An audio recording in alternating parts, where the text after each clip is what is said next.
Итак, как себя замотивировать? Вы находитесь на канале Игорь Человеков, и мы продолжаем наши рассуждения, размышления про мотивацию. А также здесь я даю дельные, хорошие и полезные советы. Мы продолжаем. Итак, у нас было видео про мотивацию, в котором я давал 14 хороших, дельных советов, которые просто нужно было выполнять. Также совсем недавно у нас было видео про мотивацию. И я рассказывал про два типа мотивации. Морковка спереди и морковка сзади. Мотивация к и мотивация от. Тем не менее, достаточно большое количество вопросов посыпалось на меня, что это не совсем то. Это не совсем мотивирует. В этом нету какого-то глубинного смысла, какого-то зерна. Сегодня я дам вам действительно дельный и очень важный совет, который поможет вам смотивировать себя буквально на героические подвиги. Почему я это говорю вам? Так вот, прямо поясню.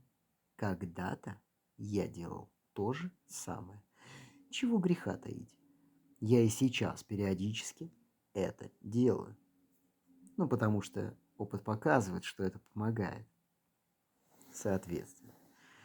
И в то же самое время это очень просто. Помните? Там, где просто, там ангелов поста. Там, где мудрено, там ни одного. Да, я действительно люблю простые вещи. И на каждые сложные вопросы я стараюсь давать простые ответы. Вот и все. Продолжаем.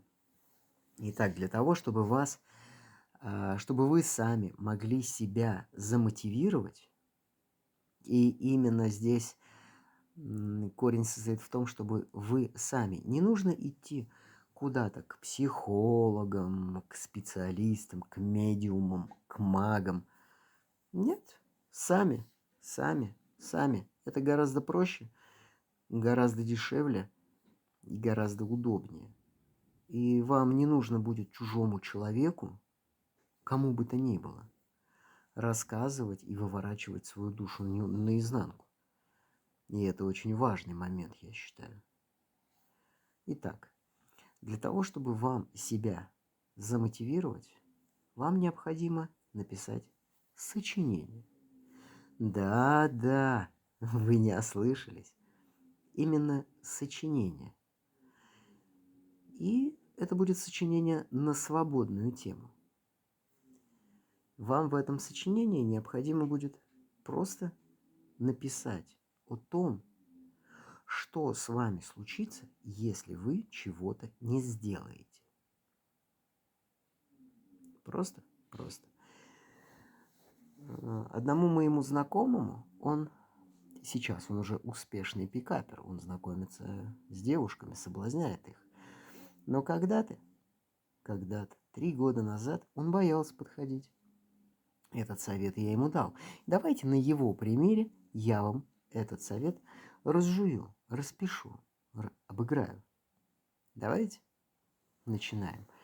Итак, что бы с ним произошло, мы как писали, что со мной произойдет про него, если я не буду знакомиться с девушками. И понеслось. Вот это было сочинение часа на 1,5. Хотя можно было и уложиться минуты в 3. И так он начал писать. Если я не буду знакомиться с девушками, то через некоторое время я стану одинок. Мои глаза станут пустыми. Я буду как дикий зверь. На что я ему постоянно говорю: продолжай, мой друг. Станешь ты как дикий зверь, ну и что? Это же не страшно. Кто боится зверей? Продолжай. И он продолжал. Я стану одиноким. От одиночества Я буду метаться из угла в угол, психологически буду подавлен, постепенно начну выпивать, а потом сопьюсь. Это я вам сейчас на самом деле вкратце рассказываю. Все было гораздо-гораздо подробнее. В итоге что происходило в этом сочинении? Он спивался, его, из-за того, что он спился и стал никому не нужным, его в итоге выгнали из дома, он жил с бомжами, он болел страшными какими-то заболеваниями, ему приходилось общаться с какими-то грубыми, жестокими преступниками, которые его избивали. Он постоянно мучился от похмелья, опять же, от тех же болезней. Ему было хуже, хуже, хуже. Так он в своем сочинении прожил свою очень, очень, очень плохую и тяжелую жизнь. В итоге он сдох где-то на помойке, его не похоронили, просто выбросили к крысам. И его съели крысы, обглодали его труп. Вот такое вот было сочинение. Я его, конечно, дословно не помню, но саму суть вы должны уловить. И в данной ситуации здесь не важно, какую цель преследуете вы. Может быть, вы хотите просто купить машину. Но напишите про это сочинение. Что произойдет, если вы не купите машину? Для примера. Если вы не купите машину, вы будете постоянно ходить пешком. Постоянно у вас будут натерты ноги. У вас будут постоянно дополнительные траты на обувь. С этими мозолями болезни будут развиваться и проходить все дальше и дальше и дальше, что приведет, к примеру, к ампутации нижних конечностей. А как инвалид вы будете никому не нужны. У вас, опять же, по старой схеме. Ну, давайте все это усугублять. Выгонят из дома, ну и дальше по накатанной. Это очень хорошая методика, я вам могу сказать. Давайте другой пример какой-нибудь приведем. Вот какие у вас есть цели, вы можете в комментариях это написать, и я вам в ответах на комментарии приблизительно накидаю, что можно придумать, и вы уже сами с собой одни в темной комнате, где вас никто не видит, с листом бумаги спокойно присядете и напишите это сочинение. Независимо ни от кого. Это сочинение не нужно показывать никому. Это исключительно ваше. То, что вы придумали. То, что вы родили в своем уме. Вы один раз его напишите, и вы будете бояться.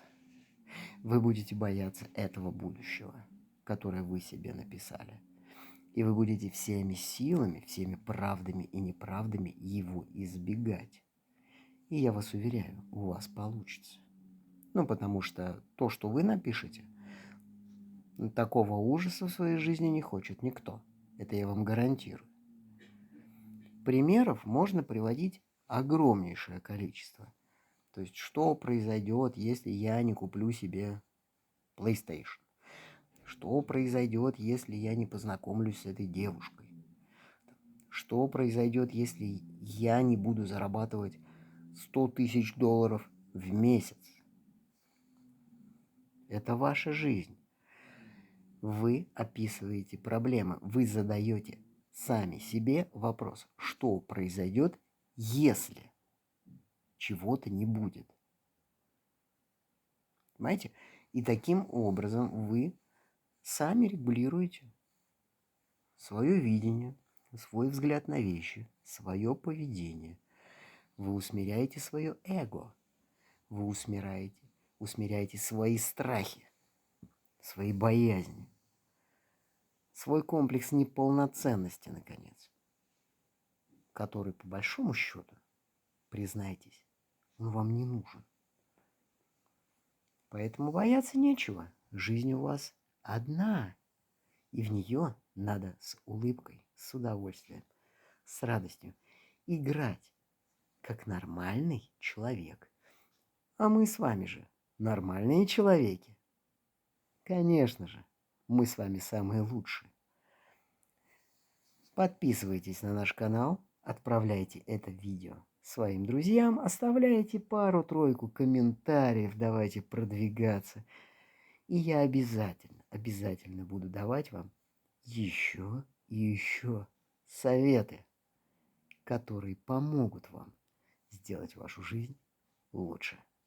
Мы не прощаемся. Пока-пока.